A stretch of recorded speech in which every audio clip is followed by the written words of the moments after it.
الرجيم رب اشرح لي صدري ويسر لي أمري واحلل عقدة من لساني يفقهوا قولي وقال تعالى إذا جاء نصر الله والفتح ورأيت الناس يدخلون في دين الله أفواجا۔ تمام قسم کی تعریفات، عبادات ایک اللہ وحدہ لا شریک کے لیے، ان گنت لاتعداد درود و سلام ہو امام الانبیاء رحمت للعالمین صلی اللہ علیہ وسلم کی ذات گرامی پر۔ عزیزان گرامی، پیارے نبی صلی اللہ علیہ وسلم کی حیات مبارکہ میں 9ویں ہجری کا مختصر بیان کیا جائے گا۔ آپ کو معلوم ہے کہ 8 ہجری کو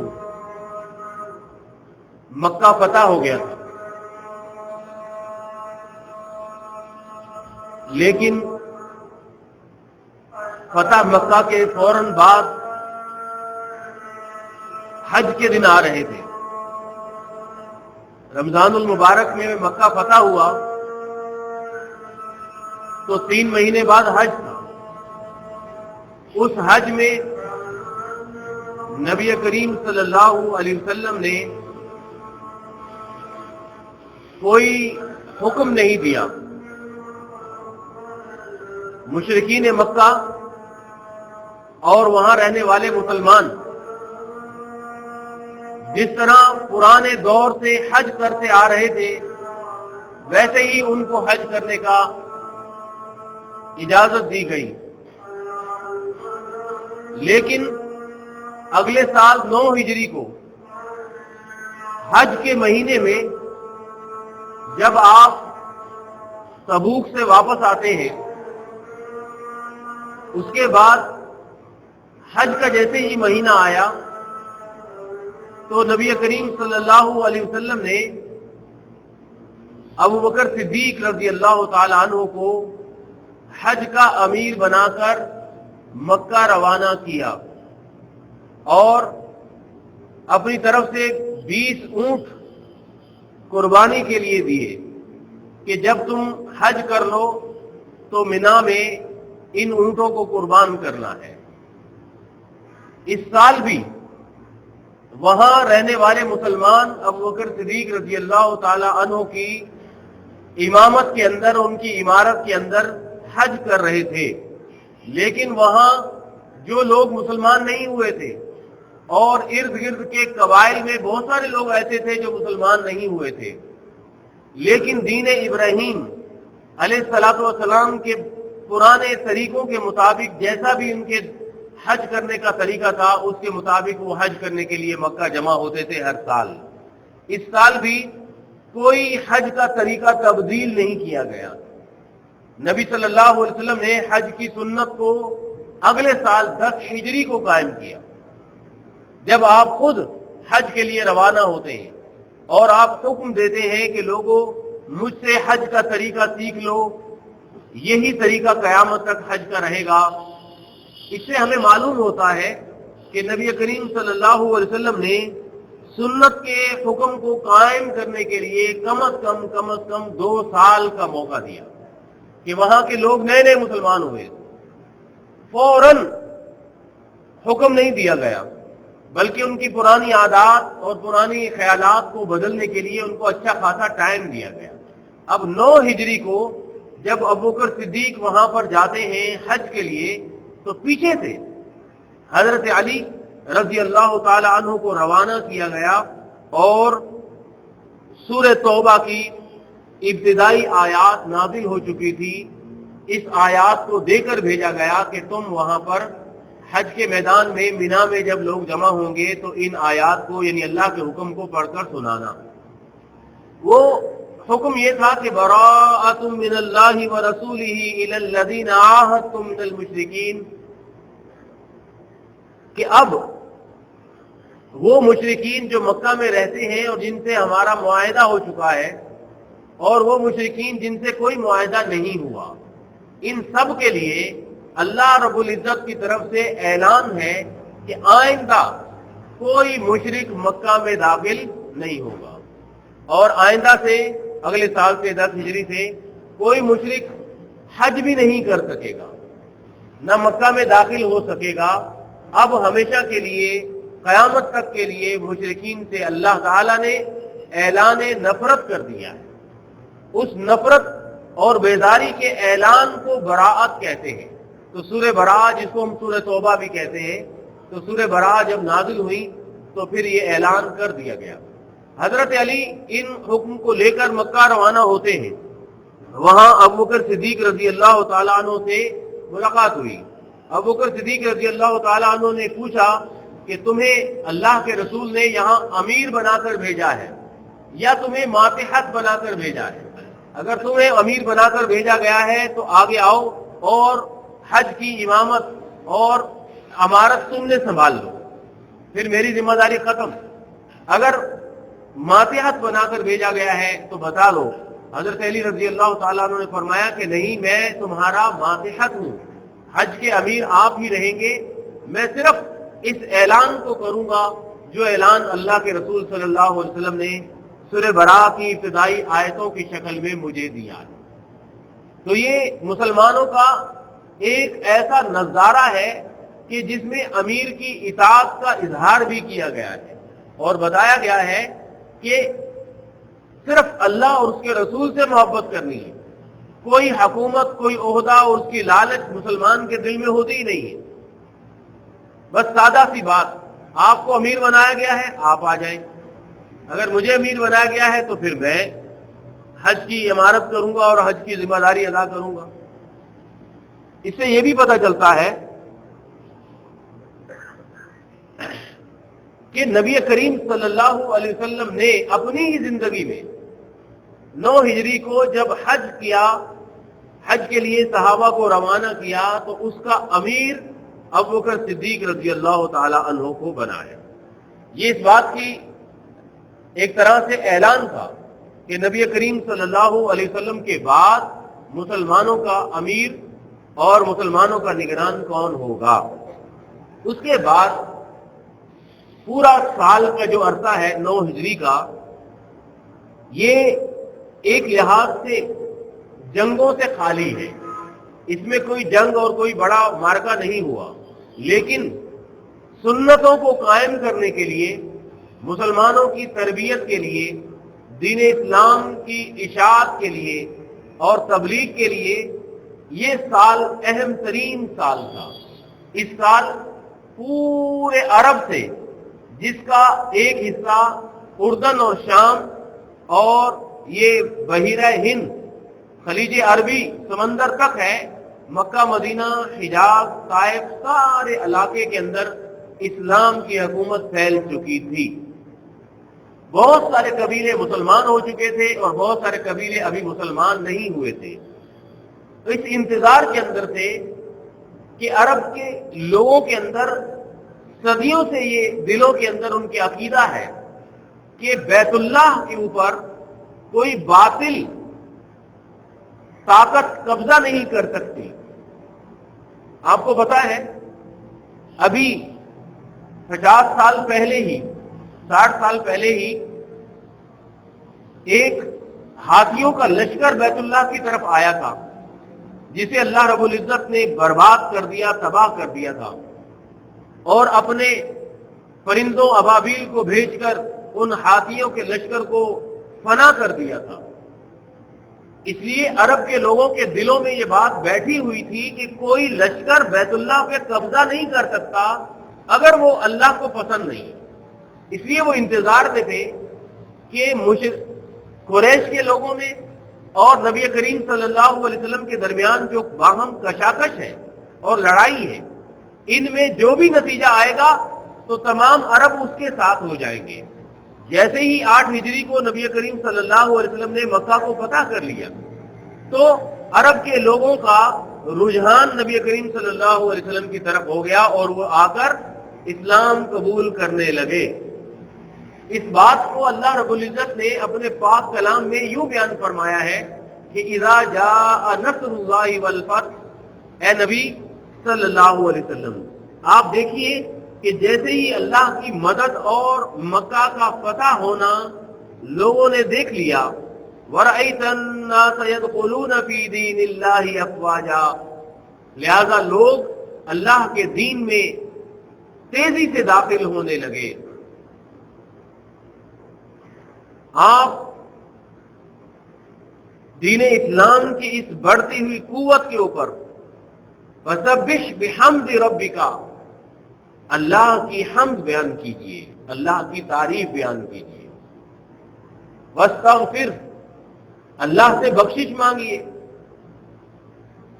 اللہ رب العزت توبہ قبول کرنے والی ذات ہے۔ اس سال جو عرب کے وفد آئے اور مختلف قبیلوں کے ڈیلیگیشن آئے، آ کر سوال کرتے تھے، بات کرتے تھے، ان کا تذکرہ سیرت کے اندر تفصیل سے کیا گیا ہے۔ تقریباً 100 مختلف وفد آئے اور انہوں نے آ کر اسلام قبول کیا۔ کسی نے آ کر اطاعت کی، کسی نے آ کر حکومت کو قبول کیا اور اسلام قبول نہیں کیا، کسی نے آ کر صلح کا پیغام دیا، اور تمام تفصیل سے میں یہاں بیان نہیں کر سکتا۔ ان میں صرف چند وفد کا ذکر جن کا بخاری شریف کے اندر ہے وہ بیان کروں گا، ان کے سوالات بیان کیے جائیں گے، نبی صلی اللہ علیہ وسلم کے جوابات بیان کیے جائیں گے، وہاں پر اگر ہمارے لیے سیکھنے کی جو چیزیں ہوں گی وہ بیان کی جائیں گی۔ بخاری شریف کے اندر بیان کیا جاتا ہے کہ وفد عبد القیس آیا۔ عبد القیس ایک قبیلہ ہے عرب کا، ان کا ایک وفد آیا، مسجد نبوی کے سامنے وہ سفر کر کے آئے، دور دراز کے علاقوں سے اپنے گھوڑوں پر، سواریوں پر۔ مسجد نبوی کے سامنے جیسے ہی رکے تو ان کی نبی صلی اللہ علیہ وسلم سے محبت اور آپ کو دیکھنے کا جو شوق تھا ان کا اتنا زیادہ تھا کہ انہوں نے اپنی سواریوں کو ویسے ہی چھوڑا اور چھلانگیں مارتے ہوئے اپنی سواریوں سے اترے اور دوڑتے ہوئے مسجد کے اندر داخل ہوئے اور نبی کریم صلی اللہ علیہ وسلم کی خدمت میں سلام عرض کیا۔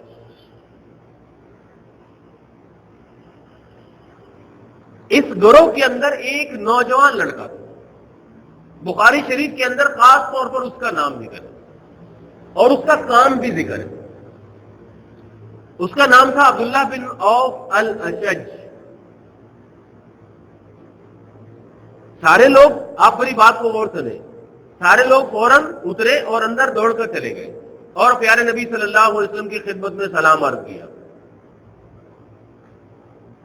وہ نوجوان لڑکا اترا، اس نے ساری سواریوں کو سنبھالا، ان کو ایک جگہ پر باندھا۔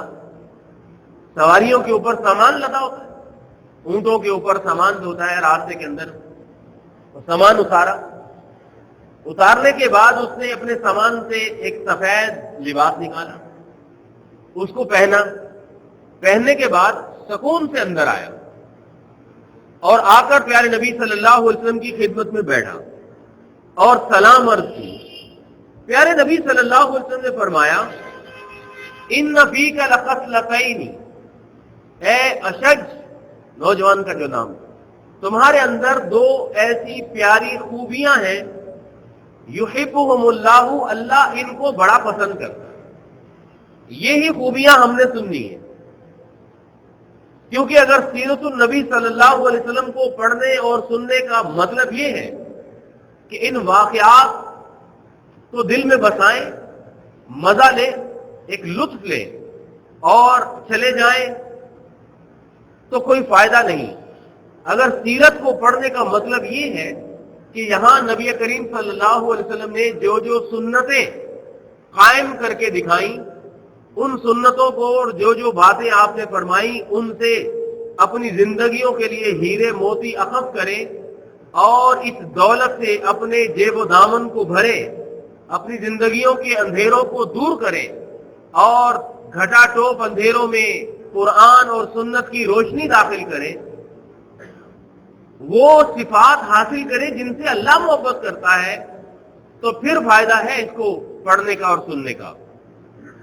اب آپ نے بات سمجھی کہ وہ نوجوان اترا، اس نے اپنی سواریوں کو سنبھالا، کپڑے پہنے، اطمینان سے اندر آیا اور آ کر سلام کی، تو نبی صلی اللہ علیہ وسلم نے فرمایا کہ تمہارے اندر دو ایسی خوبیاں ہیں جسے اللہ پسند کرتا ہے، الحلم والانات، دور اندیشی، صبر اور ٹھہراؤ، اسے اللہ رب العزت پسند کرتا ہے کہ تم نے دوسروں کی بنسبت سکون سے کام کیا، اطمینان سے کام کیا، اپنی سواریوں کو سنبھالا۔ اب آپ دیکھیے ہم جو امت مسلمان ہیں، پوری دنیا کے اندر مسلمانوں کی حالت کیا ہے؟ کیا ہمارے اندر یہ خوبیاں ہیں؟ صبر، برداشت، ٹھہراؤ، اطمینان اور سکون کیا ہمارے اندر ہے؟ کیا ہم مسجد کے دروازے پر آئیں یا کسی شادی حال میں آئیں یا کسی شاپنگ سینٹر میں جائیں تو کیا ہم اپنی سواریوں کو، اپنی گاڑیوں کو پارک کرنے کا بھی سوچتے ہیں کہ اس کو کہیں سنبھال کے رکھے تاکہ لوگوں کو تکلیف نہ ہو؟ کہیں بھی گاڑی چھوڑ کر چلے جاتے، چاہے بیچ سڑک کے اندر کیوں نہ ہو۔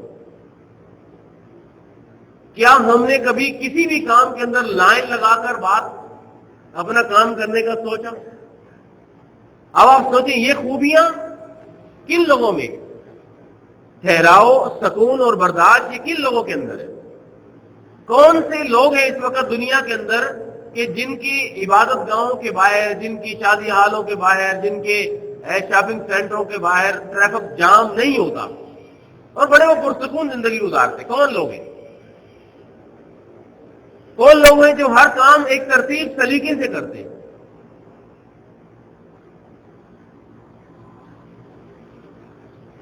کیا ہمارے اندر دھکا دینا اور پیچھے کر کے اپنا کام نکلوانے کی عادت ہمارے اندر نہیں ہے؟ کبھی ہم نماز پڑھ کے، جمعے کی نماز کے بعد جب نکلتے ہیں تو کیسے نکلتے ہیں؟ کیا ٹھہراؤ اور سکون ہوتا ہے ہمارے اندر؟ کیا ٹریفک کے جو قوانین ہیں ان کے اندر کبھی بھی ہم نے زندگی میں ان قوانین کا پاس کیا؟ نبی صلی اللہ علیہ وسلم، الانات ایک سی صفت ہے جس کا مطلب یہ ہے کہ جلد بازی نہ کرنا، ٹھہراؤ سے کام کرنا۔ اب آپ دیکھیں اسے اللہ پسند کرتا ہے۔ ان سے پہلے جو ان کے ساتھی تھے وہ بھی تو نبی صلی اللہ علیہ وسلم سے محبت کرتے تھے نا، انہوں نے جو فوراً بھاگے اور اپنی سواریوں کو چھوڑا اور آئے، آ کر آپ سے محبت سے ملے، وہ بھی تو محبت کرتے تھے نبی صلی اللہ علیہ وسلم۔ ایسا تو نہیں ہے کہ ان کی محبت نہیں تھی، ہم بھی محبت کرتے ہیں۔ اور سب سے زیادہ جو محبت ہے وہ آپ دیکھیں گے کہ ان ربیع الاول کے مہینوں میں محبت دیکھیں مسلمانوں کی، کہ ہمارے اندر جو ہلڑ بازی، جو ٹریفک جام کرنا، جو جلوس، جو شور شرابہ اتنا زیادہ ہوتا ہے، اور سارے کے سارے کام نبی صلی اللہ علیہ وسلم سے محبت کے لیے۔ اب مسلمانوں کے اندر ہمارے جو امت مسلمہ ہیں اور نبی صلی اللہ علیہ وسلم سے محبت کرتے ہیں، پیارے نبی صلی اللہ علیہ وسلم نے فرمایا کہ اللہ دو خوبیوں سے محبت کرتا ہے، دو اچھی باتیں۔ وہ کیا ہے؟ برداشت کرنا، صبر کرنا، بردباری، دور اندیشی اور ٹھہراؤ۔ ہمارے ہاں شادی حال کے اندر جب کھانا کھلتا ہے تو کیا یہ ہمارے اندر صفت ہوتی ہے؟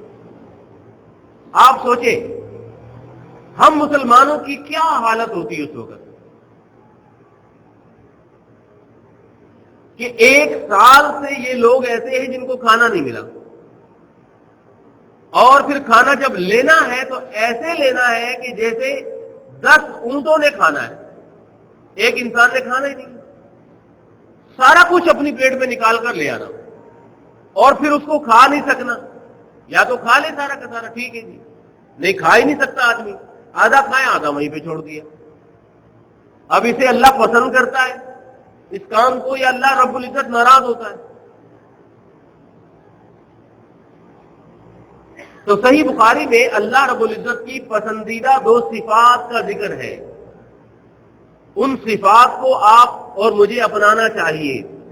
ہمیں اپنے بچوں کو کم از کم کھانا کھانے کا طریقہ سکھا دینا چاہیے کہ بیٹا یہ جو تم کھانا کھا رہے ہو، جو اپنے آپ کے سامنے چاول کی پلیٹ ہے، آپ آدھا نیچے گراتے ہو، آدھا کھاتے ہو، آدھا اسی پلیٹ میں چھوڑ کر چلے جاتے ہو. اور مسلمان، ہمیں اپنی خواتین کو بتانا پڑے گا کہ آپ جو اتنا کچھ پکا لیتے ہو پھر اسے کھا نہیں سکتے، پھر اس کو ہم ڈسٹ بن میں پھینکتے ہیں، پہلے ایک ہفتہ اس کو فریج میں رکھتے ہیں، جب وہ کسی کے کھانے کے قابل نہیں رہتا پھر پھینکتے ہیں. ایسا نہیں کر سکتے کہ ہم نے جو کھانا بنایا کھایا جو بچ گیا اس کو کسی کو دے دیں کہ بھائی یہ بچ گیا یہ لے لو اور تازہ ہے آپ بھی کھا سکتے ہیں. اللہ کے دیے ہوئے رزق کی اس قدر نا قدری اور نا شکری ہمارے معاشرے میں ہوتی ہے، اتنا ہی زیادہ یہ معاشرہ مہنگائی کے ہاتھوں پریشان. جو پڑھے لکھے لوگ ہیں نا، سمجھدار لوگ، ان کی میں بات کر رہا ہوں، وہ کھانا کھائیں گے، چاول ہے تو آدھے نیچے گرائیں گے. بھائی یہ ایک ایک دانے کا اگر پتہ چل جائے کہ میں نے اللہ کے سامنے کھڑے ہو کر حساب دینا ہے کہ اللہ نے تجھے نعمت دی تھی اور تو نے اس کے ساتھ کیا حال کیا، سوچے تو صحیح کہ ہم مسلمان ہیں. پیارے نبی صلی اللہ علیہ وسلم نے اسے تعریف کی، اس کو پسند کی نگاہوں سے دیکھا، اور جو باقی پہلے آئے تھے آپ نے ان کی بھاگ کر آنے اور چمٹنے اور پیار کرنے کا اتنی تعریف نہیں کی. اس نوجوان کی تعریف کی جو اطمینان سے آیا ہے، جس کے اندر برداشت ہے، صبر ہے، ٹھہراؤ ہے. پھر وہ جو قبیلہ آیا اور آ کر بیٹھا، انہوں نے آ کے سوال کیا، انہوں نے کہا کہ اللہ کے رسول ہمیں دین اسلام کے بارے میں بتائیے. آپ نے فرمایا کہ دین اسلام ان چیزوں کا نام ہے کہ تم کلمہ توحید پڑھو، لا الہ الا اللہ محمد رسول اللہ، تم نماز پڑھو دن میں 5 مرتبہ، تم اپنے مالوں کی زکوٰۃ دو، رمضان کا روزہ رکھو. حج کا ذکر نہیں کیا کیونکہ حج ابھی فرض ہی نہیں ہوا تھا.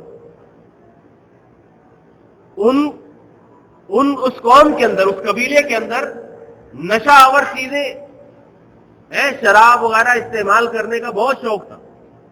انہیں بتایا گیا کہ یہ شراب حرام ہے، تو نبی صلی اللہ علیہ وسلم نے انہیں عارضی طور پر اس جام اور پیمانے سے بھی منع کر دیا جس کے اندر شراب پیا کرتے. آپ نے فرمایا ان برتنوں کو استعمال نہیں کرنا.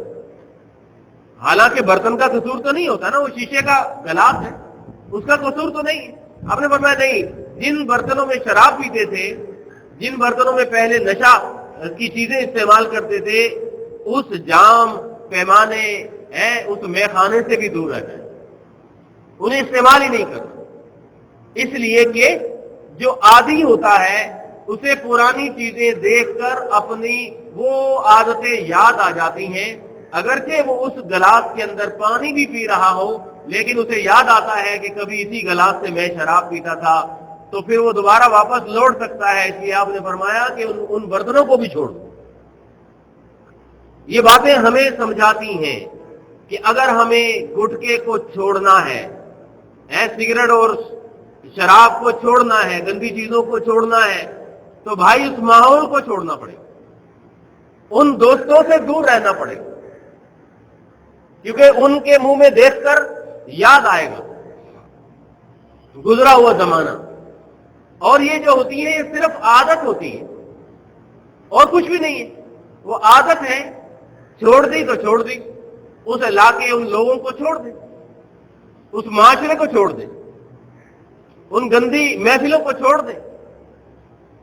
اگر اتنی زیادہ لت ہے کہ ہم چھوڑ نہیں سکتے تو پھر علاج بھی کروا سکتے. اس کا آخری حل یہی ہوتا ہے کہ علاج بندہ کروا لے، کسی ایسی جگہ داخل ہو جائے کہ جہاں نشہ چھوڑنے کی عادت. ہمارے ایک جاننے والے نوجوان، ان کی والدہ رو رہی پریشان ہے کہ بیٹا میرا نوجوان ہے، شادی بھی کرا دی، اب وہ چرس اور نوجوانوں سے ہیروئن لے کر استعمال کرتا ہے. اب اس کی حالت یہ ہو گئی ہے کہ اگر اسے نہیں ملے تو پھر اپنی بیوی سے بھی پیسے چھینتا ہے، ماں سے بھی چھینتا ہے. پھر اسے ہاسپٹل میں داخل کروایا گیا، کراچی سے باہر زیر زمین بڑا ہاسپٹل ہے، اس میں 6 مہینے اس کا علاج ہو. کیسی زندگی ہو؟ آپ سوچیں کہ وہ نوجوان نہ ماں کے، نہ بیوی کے، نہ گھر کے، نہ دین کے، کس نے برباد کر دیا؟ وہ محفل نے برباد کر دیا. وہ سوسائٹی نے برباد کر دی۔ وہ کسی نوجوان کو دیکھا کہ خالی سگریٹ تھی نا، کیا ہو گیا، پی لی، اس کے بعد پھر بھری ہوئی سگریٹ پی لی، اس کے بعد جب عادت پڑ گئی، اب خون کے اندر یہ داخل ہو گئی تو علاج کے بغیر گزارا نہیں۔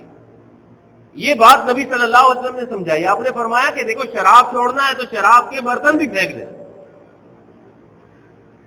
اگلا قافلہ، اگلا ایک وفد آیا، اس کا ذکر بھی بخاری شریف میں ہے کہ ایک زمام بن ثعلبہ نام کا جنگل کے علاقے کا ایک بڑا قبیلہ تھا، اور اس کا سردار آیا، اکیلا آیا، زمام نام تھا اس کا۔ اب وہ جنگلوں میں رہنے والا تھا، تو اس کو طور طریقے، تہذیب، تمدن، شہری آداب، بات کرنے کے طریقے ان کو کچھ نہیں آتے، سادہ آدمی تھا، اکڑ زبان جیسی تھی دیہات جنگلوں کی ویسی بولتا تھا۔ وہ بڑے بڑے بال اس کے، اور بالوں کی اس نے چوٹیاں بنائی ہوئی، مسجد نبی میں آیا، آ کر کہنے لگا کہ یہاں محمد کون ہے صلی اللہ علیہ وسلم۔ اب اسے بات کرنے کا، پوچھنے کا بھی پتہ نہیں تھا، وہ اپنے انداز میں، صحابہ نے بتایا کہ آپ وہاں تشریف فرمائیں۔ وہ آ کر کہنے لگا کہ دیکھو میں جب بات کرتا ہوں تو میرے بات میں سختی ہوتی ہے، اور میری عادت ہے یہ، لہذا آپ برا نہیں منانا، آپ مجھے یہ سیدھی سیدھی بات بتائیں کہ یہ آسمان کس نے بنائے؟ پیارے نبی صلی اللہ علیہ وسلم نے فرمایا اللہ نے کہا یہ پہاڑ کس نے بنائے؟ آپ نے فرمایا اللہ نے۔ زمین کس نے بنائی؟ آپ نے فرمایا اللہ نے۔ اب وہ کہنے لگا اب اللہ کی قسم کھا کر بتاؤ، نبی صلی اللہ علیہ وسلم کو کہہ رہا ہے اللہ کی قسم کھا کر بتاؤ، جس اللہ نے آسمان زمین پہاڑ بنائے، کیا آپ اسی اللہ کے بھیجے ہوئے پیغمبر ہیں، نبی ہیں، رسول ہیں؟ پیارے نبی صلی اللہ علیہ وسلم نے فرمایا جی ہاں جی ہاں، میں اللہ کا بھیجا ہوا نبی ہوں۔ اس نے کہا کہ آپ کی طرف سے ہمارے پاس جو قاصد آئے ہیں، دین کی دعوت دینے والے لوگ آتے ہیں، وہ کہتے ہیں کہ ہم پر 5 نمازیں فرض ہیں، صحیح بات ہے یہ؟ نبی صلی اللہ علیہ وسلم نے فرمایا کہ جی ہاں۔ وہ کہنے لگا ہم پر اپنا مال کی زکوٰۃ فرض ہے؟ آپ نے فرمایا جی ہاں۔ روزے، حج، یہ ساری باتیں اس سے سوال، ٹھیک ہے، کھڑا ہو گیا، سواری پر بیٹھا اور کہنے لگا اللہ کی قسم، واللہ لا ازید منها ولا انقص، اب جو آپ نے باتیں بتائیں نہ میں ان میں کوئی کمی کروں گا نہ زیادہ کروں گا، اور فوراً چلا گیا۔ پھر نبی صلی اللہ علیہ وسلم نے فرمایا لئن صدق لیدخلن الجنۃ، یہ سچ کہہ رہا ہے تو یہ سیدھا جنت میں جائے گا۔ سادہ سا دین کا پیغام ہے، کلمہ توحید، نماز، روزہ، حج، زکوٰۃ، بس۔ صحابہ کہتے ہیں کہ وہ ایسا آدمی تھا کہ جب اپنے علاقے میں گیا تو وہاں جو بھی جنگلوں کے اندر اس کا قبیلہ تھا، بہت بڑا قبیلہ، وہ سارے کے سارے مسلمان ہوئے، انہوں نے بہت ساری مسجدیں بنائی، ایسا کوئی بھی بندہ نہیں آیا کہ اکیلا آیا اور جا کر اپنی پوری قوم کو مسلمان کیا۔ اب یہاں ہمیں یہ پتہ چلتا ہے کہ نبی صلی اللہ علیہ وسلم مزاج شناس تھے لوگوں کے۔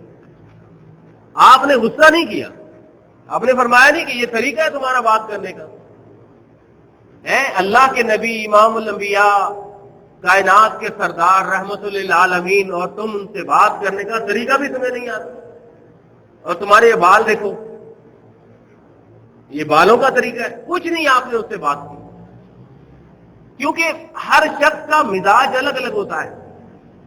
ہم دنیا کو بدل نہیں سکتے، ہم صرف اپنی بات کر سکتے ہیں، پیغام دے سکتے ہیں۔ ہوتا یہ ہے کہ ہم یہ سمجھتے ہیں کہ ساری دنیا ہماری جیسی ہے، اس لیے ہم ایک گٹکا کھانے والے، ایک پان بیچنے والے، ایک ریڑھی لگانے والے، ایک عام آدمی کو بھی اپنے لیول پر سمجھتے ہوئے بات کرتے ہیں، اور ہم جلتے رہتے ہیں کہ یار لوگ سدھرتے نہیں، اس لیے کہ بھائی لوگوں نے قرآن نہیں پڑھا ہوا، سب نے بخاری شریف نہیں پڑھی ہوئی، سب نے قرآن کا ترجمہ تھوڑی پڑھا ہوا ہے، یا ہماری طرح پیارے نبی صلی اللہ علیہ وسلم کی پوری زندگی سب نے سنی نہیں سنی، لہذا اسے کچھ نہیں پتا۔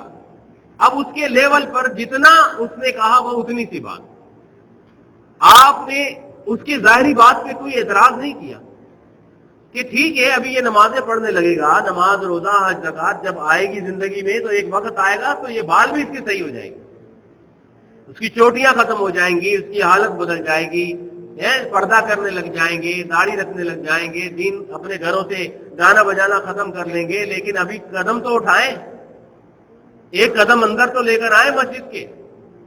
ان کی تو نعوذ باللہ ناراضگی چل رہی ہے، اللہ کے گھر میں آتے ہی نہیں، لہذا ابتدا سے نبی صلی اللہ علیہ وسلم صرف تھوڑی سی بات ہی کرتے تھے، ساری کی ساری باتیں ایک ہی دن میں، ساری دوائی ظاہر بات ہے ڈاکٹر ایک ہی دن میں نہیں دیتا، آہستہ آہستہ علاج کرتے ہیں۔ اسی طرح شام کا، جو شام ایک بہت بڑا ملک ہے، وہاں عیسائی لوگ زیادہ ہوتے تھے، عربی تھے لیکن عیسائی تھے۔ ان کا ایک وفد آیا، پیارے نبی صلی اللہ علیہ وسلم نے انہیں مرحبا کہا، خوش آمدید کہا، اور آپ نے خوشخبری دی کہ ایک وقت آئے گا کہ شام فتح ہو جائے۔ انہوں نے نبی صلی اللہ علیہ وسلم سے چند سوالات کیے اسلام قبول کرنے کے بعد کہ اللہ کے رسول ہم کاہن و جادوگروں سے قسمت کا حال معلوم کرتے ہیں، کیا یہ صحیح ہے؟ تو آپ نے فرمایا کہ نہیں، اسلام میں یہ چیز حرام ہے، قسمت کا حال تو ویسے اللہ کے علاوہ کسی کو پتہ ہی نہیں، اور ان جادوگروں، ان کاہنوں، ان فال نکالنے والوں اور ان تعویذ دینے والے باباؤں کو اپنا نہیں پتا۔ اگر وہ قسمتوں کے حال معلوم کرنے اور قسمتوں کو تبدیل کرنے پر قادر ہوتے تو کیا وہ یوں بیٹھے ہوتے لوگوں کے نذرانوں کے لیے؟ ان کو کچھ نہیں پتا۔ انہوں نے پوچھا کہ اللہ کے رسول ہم مندروں، یہاں بت ہوتے ہیں، وہاں جا کر اپنے جانور ذبح کرتے تھے، کیا یہ جاری رکھے؟ تو آپ نے فرمایا کہ نہیں، جہاں اللہ کے علاوہ غیر اللہ کی عبادت ہوتی ہے وہاں پر قربانی دینا، نظر نیاز، یہ اللہ نے منع کر دیا۔ اب صرف قربانی، نظر، منت، سب کچھ اللہ کے لیے، کچھ بھی کرنا ہے اللہ کے لیے کرنا۔ وہ مسلمان ہو کے چلے گئے۔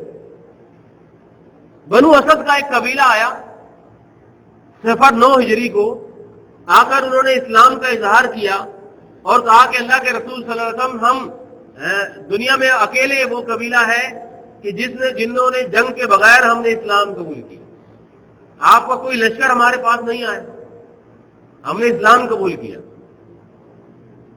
قرآن کریم میں ان کے بارے میں آیتیں نازل ہو گئیں کہ یمنون علیک ان اسلم، اے نبی صلی اللہ علیہ وسلم، یہ لوگ آئے ہیں اور آپ پر احسان جتلاتے ہیں کہ یہ مسلمان ہو گئے، یہ اپنے اسلام کا احسان کر رہے ہیں۔ ان کو بتائیے کہ لا تمنوا علی اسلامکم، اپنے اسلام قبول کرنے کا احسان نہ جتلاؤ، بل اللہ یمن علیکم ان ہداکم للایمان، اللہ احسان کر رہا ہے تمہارے اوپر کہ اللہ نے تمہیں ایمان کی توفیق عطا فرمائی۔ یہ احسان اللہ کا ہے۔ ای سعادت بزور بادو نے تانائے بخشن خدائے بخشندہ، کہ اگر تم آئے ہو قبول کرنے اسلام، آئے ہو جمعہ پڑھنے، آئے ہو نماز پڑھنے، تو احسان نہیں ہے، یہ اللہ کا احسان ہے کہ اللہ نے ہمیں توفیق دی۔ ہم سے زیادہ پڑھ لکھے، زیادہ دولت مند، زیادہ خوبصورت کروڑوں کی تعداد میں بھٹک رہے ہیں دنیا کے اندر، کہیں دھاگے باندھ رہے ہیں، کہیں جا کر سجدے کر رہے ہیں، کہیں جھک رہے ہیں، کہیں بتوں کے سامنے ان کو دودھ سے نہلا رہے ہیں۔ اللہ نے ان پر اسلام کا احسان نہیں کیا، تمہارے اوپر کیا۔ اللہ احسان کرنے والا ہے۔ انہوں نے سوال کیا اللہ کے رسول صلی اللہ علیہ وسلم، آپ ہمیں بتائیے کہ کیا یہ قسمت کا حال معلوم کرنا، فال گیری نکالنا، فالے نکالنا ہم کریں؟ جادوگروں کے پاس جا کر جو ہم باتیں کرتے ہیں، معلومات لیتے ہیں، کیا ہم جاری رکھیں؟ آپ نے فرمایا کہ نہیں، یہ حرام ہے، یہ ٹامک چوئیاں مارنا ہے اور کچھ بھی نہیں۔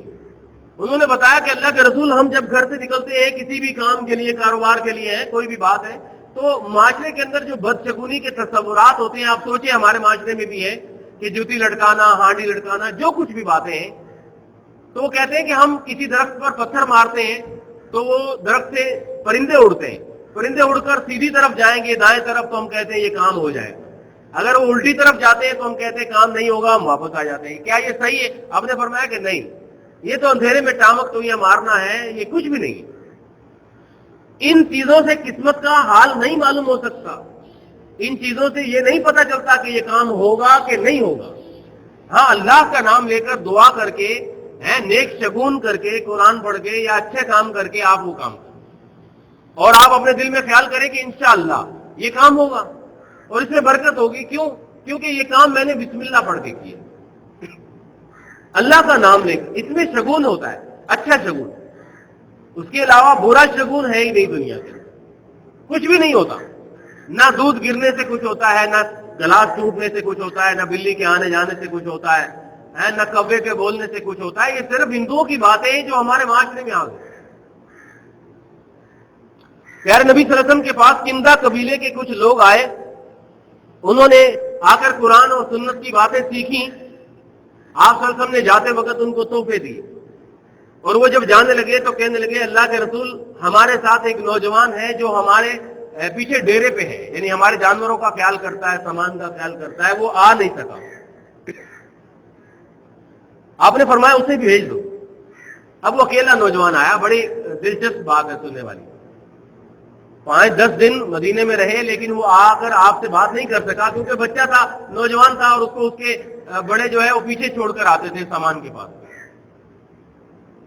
آیا نبی صلی اللہ علیہ وسلم کے پاس، کہنے لگا اللہ کے رسول صلی اللہ علیہ وسلم، میری ضرورت کو پورا کیجیے جیسا کہ آپ نے ہمارے قبیلے کے لوگوں کی ضرورتوں کو پورا کیا۔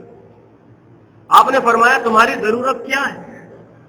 وہ کہنے لگا اللہ کے رسول صلی اللہ علیہ وسلم، میری خواہش یہ ہے کہ میرے لیے اللہ سے دعا کریں کہ اللہ مجھے معاف کر دے، اللہ میرے اوپر رحم کرے، اللہ میرے دل کو غنی کر دے، مجھے میرے اندر صبر اور قناعت آ جائے۔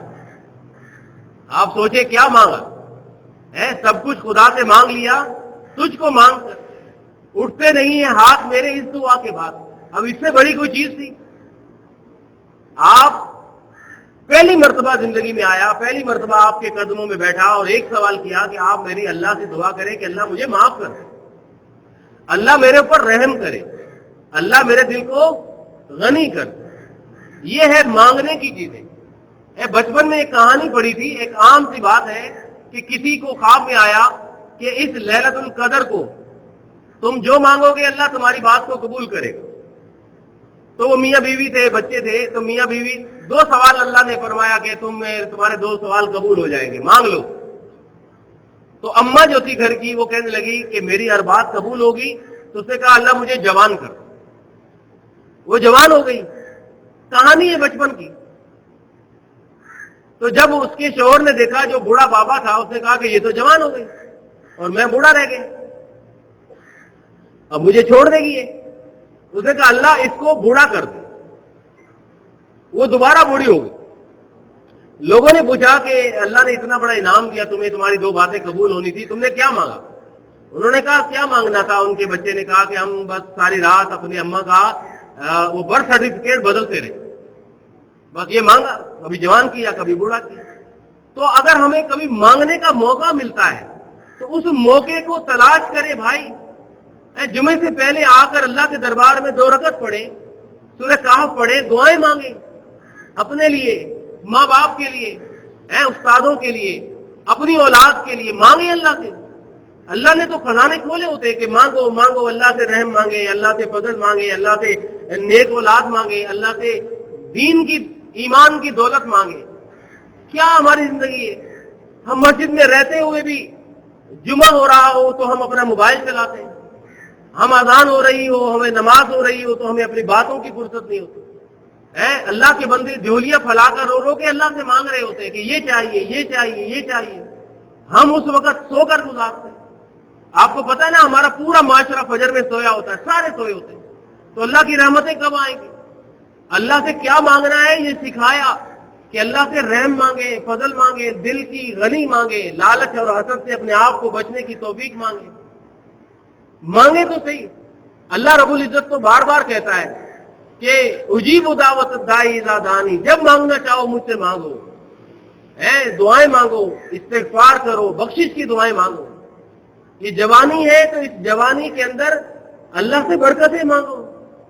اللہ تعالیٰ مجھے، آپ کو، ہم سب کو توفیق عطا فرمائے کہ اللہ تعالی ہمیں یہ جو سنت رسول اور پیارے نبی صلی اللہ علیہ وسلم کی سیرت کو ہم پڑھ رہے ہیں، اے اللہ اس کے ذریعے ہماری زندگیوں کو خوبصورت بننے کی توفیق عطا فرما۔